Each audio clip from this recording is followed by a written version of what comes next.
నమస్తే అండి తెలుగు ప్రజలకు. నా పేరు ఎక్స్టీ వెంకట్. మనం ఎక్కడ చూసినా సరే గత కొద్ది రోజుల నుంచి నటుడు శివాజీ నటి అనసూయ మధ్య వివాదం నడుస్తుంది. అసలు ఏంటి విషయాలు తెలుసుకుంది. ఎక్కడ చూసినా సరే ఈ మధ్యకాలంలో మైపాల్ యాదవ్ మరి అనసూయ టార్గెట్గా, మహిళా కమిషనర్ టార్గెట్గా ఆయన ప్రవర్తన మనం చూస్తున్నాం. ఇవాళ కడిగి పడద్దు ఏదైనప్పటికీ కూడా ఇవాళ తెలంగాణ ప్రజలు కాదు, ఏపీ తెలంగాణ తెలుగు ప్రజల ప్రపంచంలో ఎక్కడ వస్తారో మీరు ఈ వీడియోని చూడండి. ఒకసారి మనం తెలుసుకునే ప్రయత్నం చేద్దాం. అన్న మనతో ఉన్నాడు. అన్న నమస్తే అన్న. నమస్తే అన్న, మీరు ఏమనుకోనంటే నేను చాలా విషయాలు అడిగేటాను. ఎందుకంటే ఇక ప్రజలందరి తరపున అడగాలనుకున్నాను. ఒక అనసూయ తరపునే కాదు, చాలామంది సినీ ఇండస్ట్రీలో నన్ను అడగమంటున్నారు. మరి కామెంట్లు నేను చూస్తున్నాను. ఇవాళ ఎక్కడ చూసినా పిఎంఆర్ టీవీ కనబడుతుంది. దాంట్లో మీ వీడియోలు సంధ్యా రెడ్డిని తీసుకొస్తున్నారు, ఆమెతో కొన్ని వీడియోలు చేపిస్తున్నారు. మొత్తం మీయే కనబడుతుంది మిలియన్స్ వల్ల. ఇవాళ ఏదైనప్పటికీ కూడా మిమ్మల్ని కడిగేద్దాం డైరెక్ట్ మీతో ఫేస్ టు ఫేస్ చెప్తాం. మీరు ఏమైనా అనుకోండి, మా మాట పడుకోండి, ఏమైనానండి మీరు రైట్. ఈ ఇంటర్వ్యూ స్టార్ట్ చేద్దాం అన్న. ముఖ్యంగా చెప్పాలంటే ఏ క్వశ్చన్ అడుగుతా అన్న. ఇవాళ ప్రజలారు మీరు అందరూ చూడండి, వీడియో పూర్తిగా చూస్తే మీకు అర్థమవుతుంది. ఇక్కడ అనసూయ తప్ప, శివాజీ తప్ప, అసలు ఎవరిది తప్పు అనే విషయం తెలుసుకునే ప్రయత్నం చేద్దాం. అలా చెప్పండి అన్న, మీరు అనసూయ టార్గెట్గా ఏదో పెద్ద తప్పు చేసినట్టుగా మీరు చేస్తున్నారు. ఎవరెవరితో ఇంటర్వ్యూ చేపిస్తున్నారు, ఇక్కడ సంధ్యా రెడ్డితో చేపిస్తున్నారు. ఎక్కడ చూసినా సరే ఆమె మొత్తం మిలియన్లో కనబడుతున్నాయి వ్యూస్. ఇవన్నీ కూడా నేను చూస్తాను. చెప్పండి అసలు మీరు అనసూయ టార్గెట్ చేయాల్సిన పరిస్థితి ఎందుకు వచ్చింది? ఎందుకు చేస్తున్నారు టార్గెట్? అనసూయ ఎందుకు వచ్చింది మరి? అనసూయకి ఏం సంబంధం? ఇప్పుడు నటుడు శివాజీ ఏదో మాట్లాడిండు, మంచిగా నిండుగా కప్పుకోండి, మంచిగా ఉండండి అని చెప్పిండు, అయిపోయింది. ఆయన ఒకటి రెండు మిస్టేక్స్ చేస్తే దానికి క్షమాపణ చెప్పిండు, అయిపోయింది. ఈమె మళ్ళీ వచ్చుడు అవసరమా? ఇప్పుడు భారతదేశంలో ఎంతమంది మహిళలు ఉన్నారు? దాదాపు 70 కోట్ల మంది మహిళలు ఉంటారు మొత్తం. మరి ఎవరికి లేని అనసూయకి ఎందుకు బాధ? ఇప్పుడు వాళ్ళందరి తరపున మాట్లాడిందన్న. అధ్యక్షురాలు మహిళగా స్పందించింది. మహిళలు ఇట్లుండి అట్లుండేది అని చెప్పి శివాజీ అంటే మేము ఎట్లయినా ఉంటాం, మా స్వేచ్ఛ ఉందని చెప్పి అని చెప్పింది కదా. మరి మీకేం నొప్పి వచ్చింది అంటా నేను. మీరు చూడండి, ఇప్పుడు నాకేం నొప్పి అంటారు. ఈమె ఒకసారి చూడండి అనసూయ గారు ఏం పెట్టిరో. రీసెంట్ గా మళ్ళీ ఇంత వివాదం జరిగి తెలుగు రాష్ట్రాలలో ఆడవారి వల్ల రాజ్యాలు ఊలిపోయినాయని విన్నాం, కానీ ఫస్ట్ టైం అనసూయ వల్ల తెలుగు రాష్ట్రాలు రెండు ఆగం అవుతున్నాయి, డింగాన్ అవుతున్నాయి. మీకు ఒక్కసారి చదివి చూపిస్తే అనసూయ భరద్వాజ్ అని ఉంది. ఆమె జస్ట్ 9 గంటల ముందు పెట్టింది. Same women, same spine, but stepping into the new year manifesting growth, peace and as usual, zero tolerance for nonsense, doing this I love, eating without guilt, travelling without limits and speaking up without fear పెట్టింది. Happy 2026 everyone అని పెట్టి ఫోటోలు చూడండి. ఎవరైనా happy new year ఎవరైనా గుడికి పోయి, ఇప్పుడు మేము స్కందగిరి టెంపుల్కి పోయి సుబ్రహ్మణ్య స్వామిని మొక్కేటోళ్ళు ఉంటారు, వెంకటేశ్వర స్వామి దగ్గరికి వెళ్ళి వెంకటేశ్వర స్వామిని మొక్కుతారు, లేదంటే శివుడి దగ్గరికి వెళ్ళి శివుడిని మొక్కుతారు.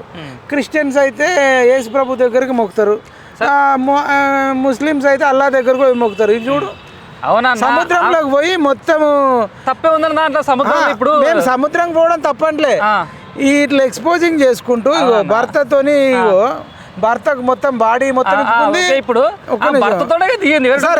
ఇప్పుడు ఈ బాడీ మొత్తం స్విమ్మింగ్ పూల్ ఇది ఏందన్నట్టు, ఇది నీళ్ళలో పడుకుని ఒక్క నిమిషం చూపిస్తా. ఇగో ఈ తినేటిది అంటే ఓకే, తాగుడు ఏం తాగుతుందో తెలియదు. ఇవాళ భర్తతో ముద్దులు పెట్టుకునేది చూడండి ఒకసారి. అవునా, ముద్దులు పెట్టుకుని స్విమ్మింగ్ పూల్. ఇప్పుడు సముద్రంలో దిగితే బీచ్ లో సముద్రంలో పోతే ఏ బట్టలు వేసుకుంటారా? కట్టుకోరు కదా. కట్టుకోరు, కానీ ఇవి ఇప్పుడు మీరు ఎన్నోసార్లు మీరు కూడా సముద్రానికి పోయి ఉంటారు. భద్రాచలం, గోదావరికి వెళ్ళి ఉంటారు. పోయినా మీరు అండర్వేర్ మీద ఉన్నాయి, అవి ఉన్నాయి, ఇవి అని తీసుకొచ్చి ఇన్స్టాగ్రామ్ లో పెట్టుకుంటారా? పెట్టుకో, ఇవి పర్సనల్ బెడ్రూమ్ లో ఫోటోలు. పర్సనల్ పోవద్దంటలేను, ఆమెను ఎంజాయ్ చేయడానికి వద్దంటలే. వాళ్ళ హస్బెండ్ ఆమె సముద్రం కాదు. ఇప్పుడు ఈమె విశాఖపట్నం అనసూయ మాత్రమే పెడుతుందండి ఇట్లా. మరి ఇంకేమంటుంది ఇవన్నీ? సరే పెట్టుకున్నావు సప్పుడాకనలే, ఇది అంతా కొటేషన్. Same women. నేను ఇప్పుడు విషింగ్, ఇప్పుడు ఏంటది ఇక్కడ స్పీకింగ్ అప్ వితౌట్ ఫియర్. ఇప్పుడు ఆమె ఎవరికైనా షేర్ చేసింది, ఆమె ఫేస్బుక్ పేజ్ లో ఆమె పెట్టుకుంటుంది. ఆమె సపరేట్ గా ఏదైతే ఉందో గ్రూప్ చూడమనట్లే కదా. ఆమె నచ్చో చూడలేదు వద్దు. అనసూయ బిగ్గిలతో ఉంటే ఏంది ఎట్లుంటే మీకు ఏది నచ్చుతుందో చూడండి, మీరు నచ్చబోదు చూడకండి. ఇప్పుడు ఆమె దేంట్లో సముద్రం దిగినప్పుడు పెట్టుకుంటుంది. ఇప్పుడు ఆమె దాన్ని మీరు ఇట్లా ఉండాలని చెప్పట్లే కదా. ఆమె పర్సనల్ కదా ఆమె, దాన్ని మీరు ఎట్లా తప్పు పడతారు? అప్పుడు ఈమె శివాజీని ఎందుకు తప్పు పట్టింది? ఇప్పుడు ఆమెను ఇంత దాకా ఎవడేమనలే కదా. అవును, నువ్వు సముద్రంలో పడు, సముద్రంలో దిగు, పెట్టుకో. మరి నువ్వు శివాజీ జోలికి ఎందుకు వచ్చింది? మరి శివాజీ అంటే ఆయన మాట్లాడిన మాటలు, ఈమె మాట్లాడిన మాటలకి ఈమె వచ్చింది కదా. ఈమె చేసే చేష్టలకు మేము మాట్లాడుతున్నాం. ఆమెకు శివాజీని అనడానికి రైట్ ఉన్నప్పుడు మేము అనసూయ అనడానికి రైట్ లేదా? మేము ఏమంటున్నాం, నువ్వు దిగు ఎంజాయ్ చేసుకో, ఇష్టమైనంత తాగు. ఇవన్నీ సోషల్ మీడియాలో పెడితే ఈమె ఫాలోవర్లలో కొందరు టీనేజర్స్ కూడా ఉంటారు, 18 ఏళ్ళ అమ్మాయిలు ఉంటారు, అబ్బాయిలు ఉంటారు.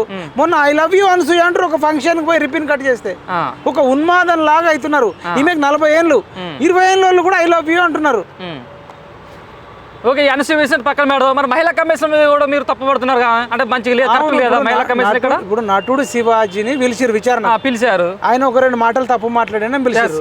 మరి ఇప్పుడు అనసూయ కూడా ఇప్పుడు రెచ్చగొట్టినట్టు కాదా? ఇప్పుడు మేము పెట్టడము మా ఇష్టం వచ్చినట్టు ఉంటాము. ఎవరు రెచ్చగొడుతుంది ఆమె? ఎవరు రెచ్చగొడుతుంది? మిమ్మల్ని యువకులు రెచ్చిపోరా? ఇప్పుడు వితౌట్ స్పీకింగ్ ఇప్పుడు ఆమె అంటుంది నాకు ఫియర్ లేకుండా నేను మాట్లాడుతూ అంటుంది.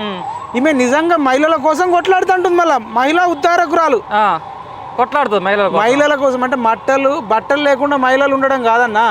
ఇప్పుడు అనేక మంది మహిళలు ఇప్పుడు మన బెల్ట్ షాపులు ఉన్నాయి, బెల్ట్ షాపులలో పొద్దున లేచి తాగి భార్యలను కొట్టే భర్తలు ఉన్నారు.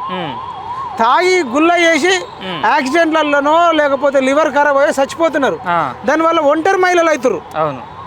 నువ్వు నిజంగా మహిళా పక్షపాతి అయితే మహిళల కోసం కొట్లాడాలనుకుంటే ఒక మన బెల్ట్ షాపులు మూసేయాలి, వైన్ షాపుల టైమింగ్ మార్చాలి, గంజాయి బంద్ చేయాలి, డ్రగ్స్ బంద్ చేయాలి అని వీటి మీద కొట్లాడాలన్నా. బికినీల మీద తిరగాలి, చెడ్డీల మీద తిరగాలి, స్నానాలు చేసేటప్పుడు ఫోటోలు దిగాలి, ఇవి మీరు కొట్లాడాల్సి. మీకు విషయం చెప్తాను, ఇప్పుడు సినిమాలు నటించేటప్పుడు ఆ నిర్మాత డబ్బులతో డైరెక్ట్ చెప్పినట్టు ఏ డ్రెస్ అయినా డ్రెస్ వేసుకోవాలి. జబర్దస్త్ ప్రోగ్రామ్ అవుతుంది దాంట్లో ఎట్లా అట్లే ఉండవు, డబ్బులు ఇస్తారు కానీ పెట్టు వాళ్ళు ఇష్టం ఉన్నట్టు మనం నటించాలన్నాడా. ఆడ మన ఇష్టం శారీ అనసూయ శారీ కట్టుకోలేదు, ఎప్పుడు కట్టుకో మీరు చూడలేదా చెప్పండి? శారీ కట్టుకోమంటే ఏమనలేదన్న, ఆమె ఇష్టం వచ్చినట్టు చేసుకొని. కానీ ఇప్పుడు అనవసరంగా నటుడు శివాజీ జోలికి వచ్చిందా? ఆమె పని ఆమె చేసుకోకుండా నటుడు శివాజీ జోలికి వచ్చి అసలు నువ్వేవాడు మమ్మల్ని బట్టలు నిండు వేసుకోవడానికి, మాకు నచ్చినట్టు తిరుగుతాం, మీకు చూడు మేము స్విమ్మింగ్ పూల్లో తిరుగుతామంటుంది. 12-13 ఏళ్ళ కొడుకున్నాడు, కొడుకు ముందు స్విమ్మింగ్ పూల్లో తల్లి స్నానం చేయంగా నువ్వు ప్రపంచంలో భారతదేశ చరిత్రలో తెలుగు రాష్ట్రాలలో ఏ తల్లి అన్నా 40 ఏళ్ళ తల్లి ఒక 15 ఏళ్ళ 13 ఏళ్ళ కొడుకుతోని స్నానాలు చేయంగా స్విమ్మింగ్ పూల్లో సముద్రంలో చూసినావా? ఇది కరెక్టేనా? అది ఒక్కొక్క చిన్న పొరపాటు చెప్పాలి కదా, ఇది పొరపాటు అంటే. ఇప్పుడు ఏ మనిషి కొన్ని పొరపాటు చేస్తారు, అనసూయ కొన్ని పొరపాటు చేసి పొరపాటు అంటే మీరు అన్నుడు కదా, ఆమె చెప్పాలి. సరే ఆమె తరపున ఇప్పుడు మీరు ఆమె అభిమానా? ఆమె అంటే మీకు పిచ్చా? లవ్ చేస్తారా? నేనెందుకు లవ్ చేస్తా అంటే మాకు అభిమానం, సినిమాలు చూస్తా, అన్నిట్లో నటించింది ఆమె యాక్టింగ్ బాగా చేస్తుంది. అట్లనే ఒక ఆమె తరపున మాట్లాడుతున్నా. నువ్వు శివాజీకి అభిమానం ఇలా శివాజీ మీకు డబ్బులు చేసిండా? మీకు అనసూయ డబ్బులు ఇచ్చిందా? నీకు శివాజీ డబ్బులు ఇచ్చిండా? మీకు అనసూయ ఇస్తే నాకు ఇచ్చినట్టు శివాజీ, మీకు అనసూయ ఇస్తే నాకు శివాజీ ఇచ్చినట్టే కాదన్నా. మీకు అనసూయ ఇచ్చిందా? అసలు అనసూయ దగ్గర ఎంత తెచ్చుకున్నావు? మీరెంత తెచ్చుకున్నారు శివాజీ దగ్గర? ఎన్ని లక్షలు తీసుకున్నారు మీరు? ఎక్కడ చూసినా సరే శివాజీకి అనుకూలంగా మీరు మాట్లాడుతున్నారు మొత్తం కూడా. అసలు శివాజీ ఏం తప్పు మాట్లాడిండి? అనసూయ ఏం తప్పు మాట్లాడింది? మరి శివాజీ మాట్లాడింది తప్పు అంటుంది. శివాజీ మాట్లాడింది తప్పు అంటే అనసూయ తప్పు. శివాజీకి క్షమాపణ చెప్పిండు మరి తప్పు మాట్లాడని చెప్పి ఆయన ఒక్కటో రెండో తప్పు మాట్లాడితే దానికి చెప్పిండు. కానీ అంతకంటే వల్గర్ మాట్లాడిన వాళ్ళు ఉన్నారు, వాళ్ళు ఎవరన్నా చెప్పిరా? అదేలే ఆర్జీవి ఇష్టం వచ్చినట్టు బిహేవ్ చేస్తుండే ఆయన. ఈ మహిళా కమిషన్ అంటున్నారు, ఈమె ఇట్లా ఇష్టం వచ్చినట్టు చేస్తే మహిళా కమిషను కనీసం అనసూయను విచారణకు పిలుస్తురా? ఆర్జీవిని పిలుస్తురా? నాగబాబుని పిలుస్తురా? నాన్ వేషన్ మరి కర్బూజా తీసుకొచ్చి దానికి ఒక హోల్ లాగా వేసి ఒక మరి దాన్ని ఏమంటారు ఒక మన దోసకాయ తీసుకొచ్చి పెట్టి అంత వల్గర్గా పెట్టి మాట్లాడితే మరి మహిళా కమిషన్ నేరెల శారద గారు కనీసం ఆయనకు ఒక నోటీస్ ఇచ్చిర్రా? గతంలో మీరు అందరూ కూడా నాన్ వేసి వీడియోలు పెడతాంటే అది చేస్తాడు తోపు హీరో నువ్వంత గ్రేట్ అన్నారు కదా. అవునన్నా, బెట్టింగ్ యాప్స్ మీద కొట్లాడితే బెట్టింగ్ యాప్స్ కు బలై అనేక మంది యువతులు కావచ్చు, అరే అప్పుల పాలై చచ్చిపోతారు. కొంచెం మంచిగా మాట్లాడినప్పుడు అది మంచి కాజు ఉంటే మంచి అంటారు, చెడు ఉంటే చెడు అంటారు కదా. బెట్టింగ్ యాప్స్ మీద కొట్లాడితే సపోర్ట్ చేసినాం. ఆయన అనేక విషయాలు స్టాక్ మార్కెట్ మీద కానీ ఇంకో హెల్త్ విషయాల మీద కానీ ట్రావెలింగ్ కొన్ని మంచి ఉన్నాయి, మంచి అంటున్నాం. కానీ ఇక్కడ సీతాదేవి గారిని తీసుకురావడం, తర్వాత ద్రౌపదిని తీసుకురావడం, ఇవన్నీ దేవుళ్ళను కించపరచడం, హిందువులను కించపరచడం, భారతదేశాన్ని కించపరచడం ఏందండి ఇవన్నీ? అరెస్ట్ చేపిస్తారా మీరు? అరెస్ట్ చేయాలి, మహిళా కమిషన్ నోటీస్ పంపాలి, ఎందుకు నేరెల శారద గారు పంపాలి. హిందూ దేవుళ్ళను కించపరుస్తున్నాడు, మహిళల్ని గుడ్డలు లేకుండా తిరగమంటున్నాడు. మరి ఎందుకు విచారణ అది జరపాలనంత?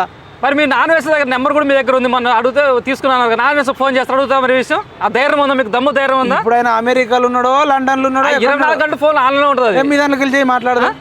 మీ దాంట్లోకి వెళ్ళి చేయండి. నేను నెంబర్ ఆల్రెడీగా అనసూయకు చేయండి. అసలు అనసూయ చేసేది కరెక్టేనా? మహిళలు ఎవరన్నా అన్న ఒక్క మహిళ సపోర్ట్ చేస్తారు, ఒక్క అనసూయకు చిన్మయి తప్ప ఒక్క మహిళ పేరు చెప్పు నాకు.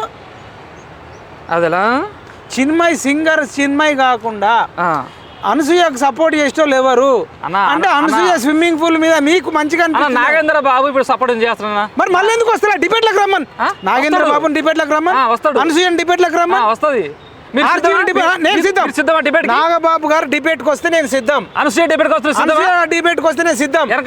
వెనకడుగు వేసేది లేదు, ముందడుగు ఇంకా అంతేనా? నాన్ వేషన్ వచ్చినా, అనసూయ వచ్చినా, నాగబాబు వచ్చినా, ఆర్జీ వచ్చినా, చిన్మయ్ వచ్చినా, ప్రకాష్ రాజ్ వచ్చినా, వీళ్ళందరూ కలిపి వచ్చిన ఓపెన్ ఛాలెంజ్ వస్తా. ఓపెన్ ఛాలెంజ్ ఉస్మాన్ యూనివర్సిటీ యాకీ గ్రౌండ్ సాక్షిగా చెప్తున్నా, ఆర్ట్స్ కాలేజ్ సాక్షిగా చెప్తున్నా, ఎవరినన్నా రమ్మను.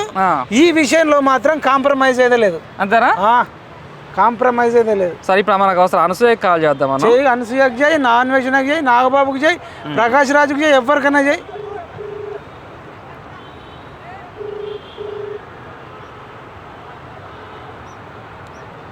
కట్ అయిపోతుంది. సరే ఈలోపు మనం మాట్లాడదాం. మన మధ్యలో అనసూయ నెంబర్ నా కాడ తీసుకున్న ఆల్రెడీ నేను ఈ విషయం మీద. ఎందుకంటే మాట్లాడతారు డైరెక్ట్ గా, ఎవరితోనైనా మాట్లాడతారంటే నాకు ఎవరంటే భయం లేదు. అసలు మీరు నేరేళ్ల శారద గారికి చేయండి. తెలంగాణ మహిళా కమిషన్ చైర్మన్ శ్రీ చైతన్య నారాయణలకు పోయి పప్పు బాగాలేదు, ఉప్పు బాగాలేదు, కోడిగుడ్లు బాగాలేవు, కూరగాయలు బాగాలేవు అంటారు. మరి ఫుడ్కు సంబంధించి చూడాల్సింది ఫుడ్ కార్పొరేషన్ చైర్మనా, మహిళా కమిషన్ చైర్మనా? మీరు నాకు చెప్పండి. ఆంధ్రాలో విజయ ప్రతాప్ రెడ్డి అని ఫుడ్ కార్పొరేషన్ చైర్మన్ మొత్తం అన్ని గవర్నమెంట్ హాస్టల్ తిరిగి ఆయన ఒక రెవల్యూషన్ తెస్తుండు. ఇక్కడ గోలి శ్రీనివాస్ రెడ్డి అట ఫుడ్ కార్పొరేషన్ చైర్మన్. ఆయన అసలు ఎక్కడికి పోయిండు? ఆయన చేయాల్సిన పని నేరేళ్ల శారద గారికి ఏం పని అండి? మరి అట్లంటే రేవంత్ రెడ్డి నీ అవ్వ అని కేటీఆర్ అన్నాడు. మరి రేవంత్ రెడ్డిని మరి నేరేళ్ల శారద గారు పిలిచి విచారణ చేసిర్రా? అనసూయ గారు మాట్లాడిర్రు. మరి ఈమె అనసూయ గారిని అనేది విచారణ అయితే చేయాలని వద్దా? రెండు వైపులా చేయాలి. నాగబాబు గారు కూడా పురుషుల్ని వ్యతిరేకించిండు, చెయ్యాలి. అసలు నిజంగా ఈమె ఫియర్ లేకుండా మాట్లాడుతుంటుంది అనసూయ. మరి ఫియర్ లేకుండా ఈ బట్టల మీద మాట్లాడే బదులు నేను మీ తరపున అడుగుతున్నానండి. బెల్ట్ షాపులలో మందు తాగి తాగి ఖరాబ్ అవుతున్నారు. మొన్న మనం అడ్డగుట్టకు పోతే మహిళలు కూడా కొందరు సీసాల కళ్ళు తాగి అందులో డ్రగ్ అమ్ముతున్నారట, ఖరాబ్ అవుతున్నారు. వీటి కోసం కొట్లాడాలి. అనేక మంది మహిళలు స్కూల్ డ్రాప్అవుట్స్ అవుతున్నారు, కాలేజీ డ్రాప్అవుట్స్ అవుతున్నారు, చిన్న వయసులో కొందరు పెళ్ళిళ్ళు అవుతున్నాయి, రక్తహీనత ఉంది. అనేక విషయాలలో మహిళను ఎడ్యుకేట్ చేయాల్సిన అవసరం ఉంది. కొందరు ట్రాప్లో పడుతున్నారు, సైబర్ క్రైమ్లకు ఇరుక్కపోతున్నారు. మహిళలు ఇన్ని ఇబ్బందులలో ఉంటే మహిళల న్యూట్రిషన్ కోసం కానీ, మహిళల ఆరోగ్యం కోసం కానీ, మహిళా సాధికారత కోసం, మహిళా అభివృద్ధి కోసం కొట్లాడాలన్నా అనసూయ బట్టల మీద కొట్లాడన్నా? ఇంత అన్యాయమా అండి? సరే అన్న, ఇప్పుడు మీరు ఇంతగానో మాట్లాడుతున్నారు. సరే ఆమె రేపంచాలి మేము చెప్తాను కదా, ఆమె రేపు భవిష్యత్తులో కూడా మీరు అన్నట్టు మహిళల కోసం కొట్లాడుతూ వస్తుందా? ఒక్క ధర్నా చేసిందా మహిళల కోసం? సార్ చేయలేదు. అనేక మంది గురుకుల పాఠశాలలో అమ్మాయిలు చనిపోయినప్పుడు అనసూయ వచ్చిందా? అప్పుడు రాలేదు. ఇంటర్మీడియట్ విద్యార్థులు చనిపోయిన దాంట్లో అమ్మాయిలు కూడా ఉన్నారు, వచ్చిందా? మొన్నటికి మొన్న చేవలలో ఒక టిప్పర్ గుద్దుకొని చనిపోతే దాంట్లో ఒకటే కుటుంబంలో ముగ్గురు అక్క చెల్లెలు చచ్చిపోతే అయ్యో అక్క చెల్లెలకు ఇబ్బంది అయిందని వాళ్ళు ఆడవాళ్ళే కదా, పోయి పరామర్శించి రావచ్చు కదా. ఈమె అసలు నిజంగా మహిళల మీద చిత్తశుద్ధి ఉందా? అన్న ఏమో సినీ ఇండస్ట్రీలో ఉన్నది, సినిమాల సమస్యలు ఉంటే కొట్లాడుతూ చేస్తుంది. కానీ సినిమాలు అంటే మరి సినిమాల మీద అంటే మిగతా వాళ్ళు మహిళలు గారా? అంటే వేరే వాళ్ళ సినిమాలు చూడట్లేదా? చూస్తారు. బట్టల విషయంలోనే ఇంత కొట్లాడుతున్నామే, మహిళలు ఎదుర్కొంటున్న అనేక సమస్యల మీద కొట్లాడాల్సిన అవసరం ఉందా లేదా? మన లెక్క ఒక్కనాడన ధర్నా చేసిందా? ఒక్కనాడన ఒక ప్రెస్ మీట్ పెట్టి ఈ మహిళలకు అన్యాయం జరిగింది. అనేక మంది ఆదివాసులు, లంబాడీ వాళ్ళు, గిరిజనులకు రోడ్లు లేవు, మహిళలు కొన్ని దూరాల నుంచి బిందెలు ఎత్తుకొని నీళ్లు మోస్తున్నా అవి చూస్తున్నాం. కొందరు గర్భిణీ స్త్రీలకు కొన్ని గ్రామాలకు పోతే అంబులెన్స్ లేదట. గటు Gundala side, Indravelli side, Asifabad side పోతే కొన్ని గ్రామాలకు రోడ్లు సరిగ్గా లేవండి. గర్భిణీ స్త్రీలకు అసలు రోడ్డు లేక అక్కడికి పిల్లనిస్తలేరు. గర్భిణీ స్త్రీలకు మళ్ళీ సిటీకి తీసుకురావాలంటే ఇబ్బంది అవుతుంది. ఒక మాట మిమ్మల్ని అడుగుతానా, ఇప్పుడు అనసూయ ఈ సముద్రంలో బీచ్లలో బిగ్గిలతో ఫోటోలు అయ్యారు, మీరు చూసారా? ఆ ఫోటోలు చూసారా? ఇప్పుడేగా చూపించినా మీకు. ఇప్పుడు చూసారు, ఇంతమంది గతంలో ఫోటోలు ఇట్లా చాలా మంది చూస్తున్నారు అంటున్నారు కదా. ఇప్పుడు ఇష్యూ సీరియస్ గా జరుగుతుంది.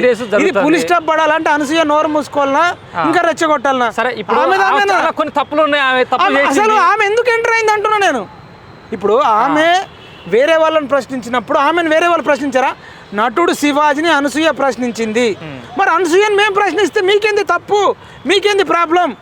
ఇప్పుడు మన ఇళ్ళల్లో ఎవరన్నా ఇట్లా స్విమ్మింగ్ పూల్లలో దిగి భర్తలతోని దిగిన ఫోటోలు ముద్దులు పెట్టుకునే ఇన్స్టాగ్రామ్లో ఫేస్బుక్లో పెట్టంగా మన భద్రాచలంలో కానీ కొత్తగూడెంలో కానీ ఖమ్మంలో కానీ చూసిర్రా పర్సనల్గా ఎంజాయ్ చేయమంటాను వద్దంట్లేనన్నా పర్సనల్గా వాళ్ళ హస్బెండ్తో చేయని నేను వద్దంట్లే ఆ ఫోటోలు కూడా తీసుకోమను కానీ వాళ్ళు ఆల్బమ్ చేయించుకొని ఇంట్లో చూసుకోమను కానీ అందరికీ చూపెట్టడం వల్ల రేపు అమ్మాయిలు కూడా మాకు ఇట్లాంటి డ్రెస్సే కావాలి మేము తిరుగుతామంటే ఎవరు రెస్పాన్స్ సినిమా ఇండస్ట్రీ ఎట్టయిందంటే గ్లామర్ చూసి అవకాశాలు ఇస్తున్నారు అన్న కొన్ని ఉంటే వాళ్ళు కొన్ని కావచ్చు కానీ ఇప్పుడు ఆమె అవకాశాల కోసం ఆమె డబ్బు సంపాదించుకోవడం కోసం ఇతరులను పనంగా పెట్టడం కరెక్టేనా ఇతరులను ఏమనలే కానీ మీరే టార్గెట్ అవుతుంది అనసూయ ఒక నేరేల సాధన టార్గెట్ చేస్తున్నారు ఒక అనసూయని టార్గెట్ చేస్తున్నారు మీరు మొత్తం కూడా మీరు ఇవాళ ఏం చేయాలనుకుంటున్నారా తిరుగుమనన్న ఇగో మొత్తం బట్టలు లేకుండా తిరుగుమని మాకు సంబంధం ఎందుకంటా మరి మొగోళ్ళు కూడా తిరగండి ఇక నుంచి మొగోళ్ళు కూడా బట్టలు లేకుండా తిరగండి అండర్వేర్ల మీద ఇక నుంచి ఇక పోలీసు వాళ్ళు అయినా ఇక పోలీస్ యూనిఫామ్ లేదు బయట తిరగట్లేదండి పోలీసు వాళ్ళు కూడా ఎందుకు అది బయట బీచ్ లో వేరే దేశంలో అక్కడ ఇక్కడ రాష్ట్రంలో అంటే కొన్ని ఫంక్షన్లకు కూడా ఆమె మొత్తం ఎక్స్పోజింగ్ ఇచ్చుకుంటూ వచ్చినాయి మీకు చూపించాలనా అన్న ఫంక్షన్ అంటే రెచ్చగొట్టే డైలాగులు మందు తాగితేనే కిక్ వస్తుందా అనసూయం చేస్తే కిక్ రాదన్న డైలాగులు మీరు వినలేదా కొన్ని ఫంక్షన్ హాల్లో కూడా మొత్తం బొడ్డు కనబడేటట్టు నడుము కనబడేటట్టు బ్యాగ్ కనబడేటట్టు మొత్తం సంకలు కనబడేటట్టు వేసుకొని వస్తలేదా అసలు ఆమె వేసుకున్న తిరుగుతున్నావన్నా ఈ మధ్యలో ఎందుకు దూరింది అంటున్నా సరే అన్న ఇప్పుడు మీరేం చెప్పకుండా ఫైనల్ శివాజీ తప్ప అనసూయ తప్ప మీరు మనసు గుండె మీద చేసుకొని చెప్పండి గుండె మీద చేతేసుకొని చెప్తున్నా అనసూయ ఇంకా రెచ్చగొడుతుంది మహిళా కమిషన్ ఎట్లయితే నటుడు శివాజీని పిలిచిందో నేను ఒకటే కొట్లాడుతున్నా మన పిఎంఆర్ టీవీ కావచ్చు ఎక్స్రే టీవీ ఛానల్ కానీ మిగతా ఛానల్ అన్ని సపోర్ట్ చేయాలి పురుషుల కమిషన్ వచ్చేదాకా కొట్లాడదాం పురుషుల కమిషన్ రావాలి రెచ్చగొట్టే మహిళలను విచారణ చేయాలి మహిళా బాధితులు కూడా ఉన్నారు ఎందుకు సాధ్యం కాదండి మహిళల కమిషన్ మీరు తెస్తున్నారు మరి ఇప్పుడు అనసూయ వల్లనే తెస్తున్నాం అనసూయ వల్ల నేరెళ్ళ శారద గారి వల్లనే వివక్ష జరుగుతుంది పక్షపాతం జరుగుతుంది పురుషులు కూడా అన్యాయానికి గురైన వాళ్ళు అనేక మంది ఉన్నారు ఎక్కడ మీరు పురుషులందరినీ రాష్ట్ర వ్యాప్తంగా నీకు సపోర్ట్ అంటున్నారా మీరు పురుషుల ఐక్యం కోసం కాదు పురుష బాధితుల కోసం అనేక మంది మహిళలు పెళ్ళి అయినాక నేను చచ్చిపోతాను బ్లాక్ మెయిల్ చేస్తున్నారు భర్తలను కూడా లేదంటే బ్లాక్ మెయిల్ చేసి వాళ్ళ మీద కేసులు పెడితే వాళ్ళు ఇప్పుడు భార్య బాధితుల సంఘం కూడా ఒకటి ఏర్పడ్డది కొందరు అమ్మాయిలు లవ్ చేసి ఇద్దరు లవ్ చేసుకుంటారు మళ్ళీ విడిపోయేటప్పుడు నన్ను మోసం చేసిండు అని చెప్పి వాడి మీద కేసు పెడతారు ఇది కరెక్టా ఇద్దరు కలిసి తిరిగిర్రు ఇద్దరు అండర్స్టాండింగ్తో తిరిగినప్పుడు అనేక మంది అబ్బాయిలు కూడా బలవుతున్నారు అట్లాంటి వాళ్ళ కోసం అక్రమంగా పురుషుల మీద కేసులు పెట్టిన వాళ్ళ కోసం పురుషులను రెచ్చగొట్టే విధంగా మాట్లాడేటోళ్ళ కోసం వీళ్ళందరినీ విచారించాలంటే ఈ ఎక్స్పోజింగ్ మాటలు ఎక్స్పోజింగ్ టెంప్టింగ్ రెచ్చగొట్టే మాటలు మాట్లాడే మహిళలను విచారణ చేయాలంటే పురుషుల కమిషన్ రావాలి పురుషుల కమిషన్ చైర్మన్ రావాలి పురుషుల కమిషన్లో కమిటీ మెంబర్లు రావాలి రేవంత్ రెడ్డి గారు తెచ్చేదాకా కొట్లాడతామని చెప్తున్నారు రైట్ ఇది మనం చూస్తున్నాం కదా అయితే ఈ అనసూయ శివాజీ వివాదంలో కూడా మైపాల్ యాదవ్ అవసరమైతే డిబేట్కి అనసూయ కావచ్చు నాగబాబు కావచ్చు ఎవరు వచ్చినా సరే ఫేస్ టు ఫేస్ డిబేట్కి వస్తాను కూర్చుందాం మాట్లాడుతుంది ఇంకోటి నాన్ వేషణ కూడా ఇష్టానుసారంగా బూతులతోని గరికపాటి మీద శివాజీ మీద ఎవరి మీద రెచ్చిపోతున్నాడు చట్టాలు కఠినం చేయాలి ఆయన ఏ దేశంలో ఉన్నా పట్టుకొచ్చి ఆయనను చెర్లపల్లి జైల్లోనా చెంచల్గూడ జైల్లోనా వేయాల్సిందేనా ఒక్క సంవత్సరం కాదు 10-20 ఏళ్ళు వేస్తేనే రేపటి నుంచి ఎవరు మాట్లాడరు నాన్ వేషన్ జైల్లో పెట్టాలి ఒక మినిమం 10 ఏళ్ళన్నా ఎందుకంటే గన్ని బూతులా ఎవరి మీద పడితే అంటే ఇలా చట్టాలు వీక్ ఉండడం వల్ల ఎవడు పడితే వాడు ఎన్ని పడితే అవన్నీ ఇష్టానురాగంగా బూతులు మాట్లాడుతారు కాబట్టి కఠినమైన చట్టాలు చేసి నాన్ వేషన్ గారికి పరివర్తన వచ్చేదాకా మినిమం ఒక 10 ఏళ్ళన్నా చెర్లపల్లి జైల్లోనన్నా చెంచలగూడ జైల్లోనన్నా ఉంచితే నెక్స్ట్ ఎవరు మాట్లాడకుండానన్నా భయపడతారు ఆ రకంగా చేయాలని కోరుతున్నాం రైట్ ఇది మనం చూసాం కదా అవసరమైతే అనసూయ కావచ్చు శివాజీ కావచ్చు డిబేట్ దేనికైనా సిద్ధంగా వస్తూ ఉంటున్నాడు నాన్ వేషన్ లాంటి వ్యక్తిని కూడా 10-20 ఏళ్ళు జైల్లో పెడితే కానీ బుద్ధి రాదు ఇంకొకరు మాట్లాడలేరు అలాంటి మాటలు కూడా మరి అలాగే పురుషుల కమిషన్ కూడా తీసుకురావాలంటూ మైపాల్ యాదవ్ కూడా ఒక సంచలన ఇది వ్యాఖ్యలు చేసినట్టు చెప్పుకోవచ్చు ఎందుకంటే మహిళా కమిషన్ చూసాం పురుషుల కమిషన్ అంటే ఇంతవరకు మనం ఎప్పుడు చూడలేదు మైపాల్ యాదవ్ గారు దానికోసం కొట్లాడుతా పోరాటం చేస్తా తీసుకొచ్చేదాకా నేను పురుషుల తరపున నిలబడతా అంటాం ఇది కూడా ఒక ఆశ్చర్యాన్ని అయితే గురి చేసింది చూద్దాం మరి ముందు రోజుల్లో మరి దీనికి ఎండుగడ్డ ఎప్పుడు పడుతుందని కూడా మనం వేచి చూడాలి